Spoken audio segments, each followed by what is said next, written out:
It's Alexa's Reptiles, and I just wanted to do a video on my Psytalla Horrida colony today. And safe to say, these guys are pretty much one of my favorite inverts in the hobby. They're just so fun. They're impressive. They're freaking huge. Let me just grab a ruler real quick.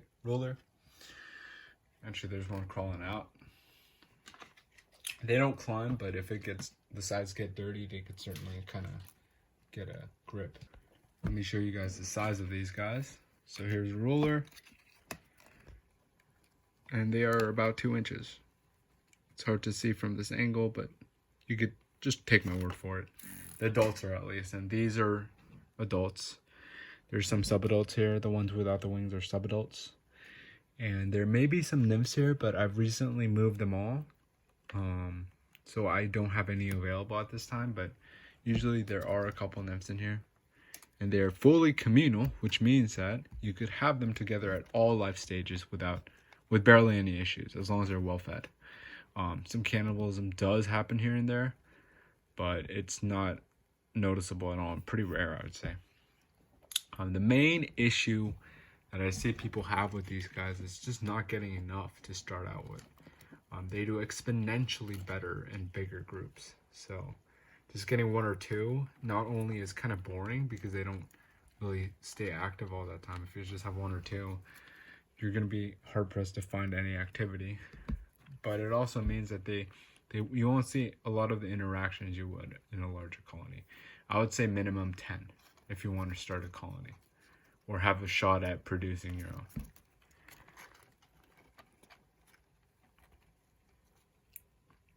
These guys are voracious predators, and they are very, very cool. You can see those gnarly spines on them, and those things are sharp. Like if you were to touch a deceased assassin, Psytalla Horrida, these spines would actually hurt. So those aren't just for show. Out of the assassin species, these are actually my favorite. I've had a lot of the Bigotata species, and I see a lot of the species because a lot of people think that the Mambos are actually a morph of the Bigotatas, and there's the regular white spots, and I have the ghosts, which I'll actually shoot a video in a little bit. But pretty much these guys are the boldest out of the assassin bugs, and that also means that they're less prone to biting. I know this one's already eating food, and some of them are a little bit too excited for me to just prod right now, but in general, let's just see that one. If I could focus. If I were just a pet, like it'll notice me, and then once it realizes I'm not food, it's just gonna walk away, right? It turned to me not because it was thinking to bite me, but just to check what I was. If it's a juicy roach, it's gonna turn and bite. But as long as it turned, and then it noticed that it's not a bug and just scurried off. So these guys really aren't defensive or aggressive. They'd much rather just scurry away than try to, come at you and bite you, which makes them so awesome pets. The Bigotatas, on the other hand, just seems a lot more skittish, and that means that, well, I'll flip it open, they're more prone to biting, and you don't want to get bit by one of these. Not at all. So just before we move to the next colony, I just wanted to shoot a minute where I shut up and just show you the activity in this colony, just for you guys to appreciate it. So here we go.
my ghost assassins.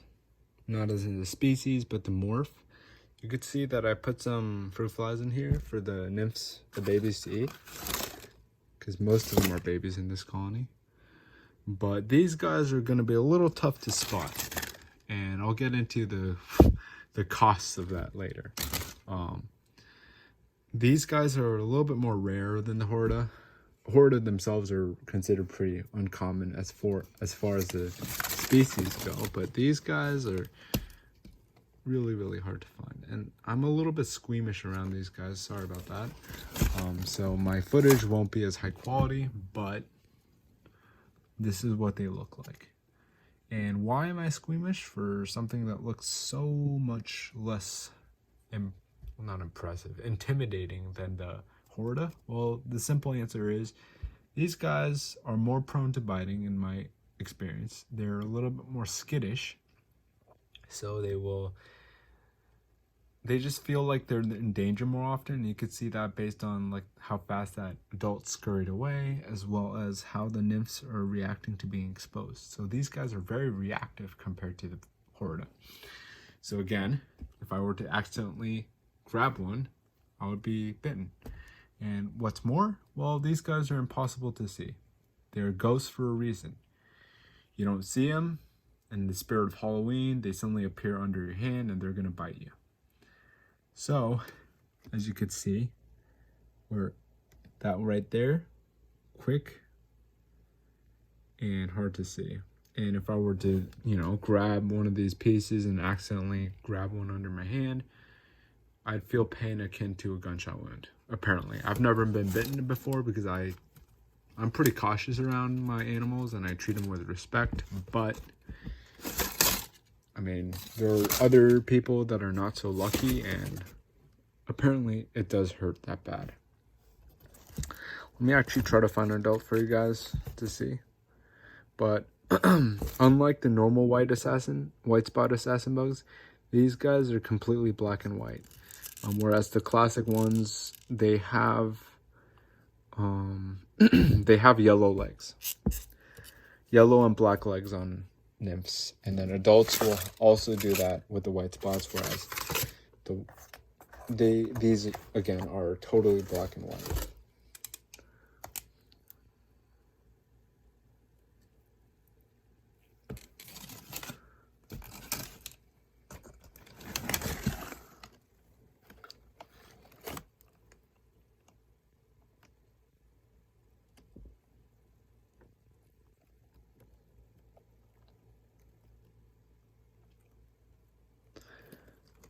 Again, these are so well camouflaged. These are actually not the wild. Again, these are morph. So these guys aren't like they are in the wild.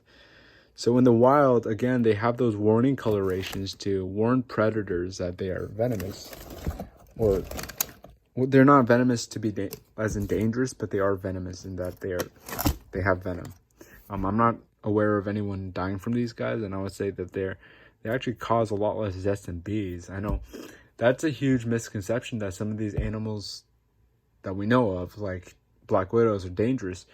When black widows barely cause any deaths, if any, only in immunocompromised or very reactive people.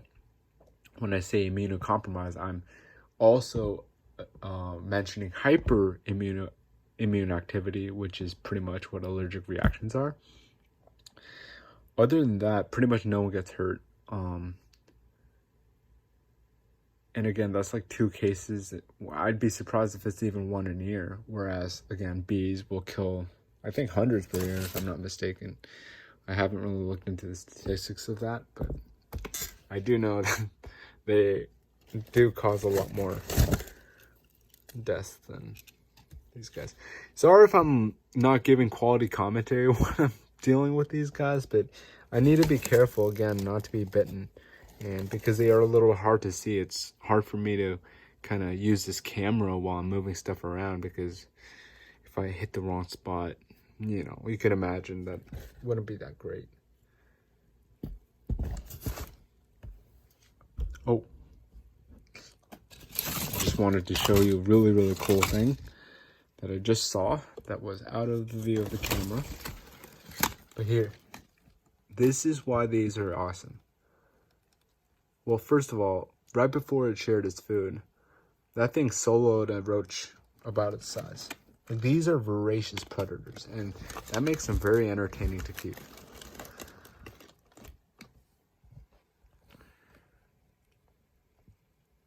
Behavior-wise, these guys are pretty much identical to the classic white spots. So.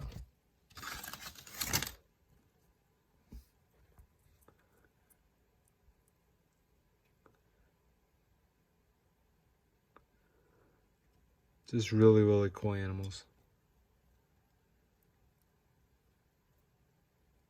I do have some of these available at this time, but I do not do a live arrival guarantee just because of the limited availability of these guys in general.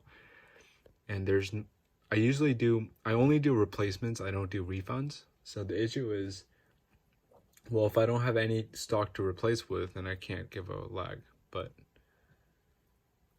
I try to keep it fair when it comes to prices and whatnot. But these guys are very, very hard to find.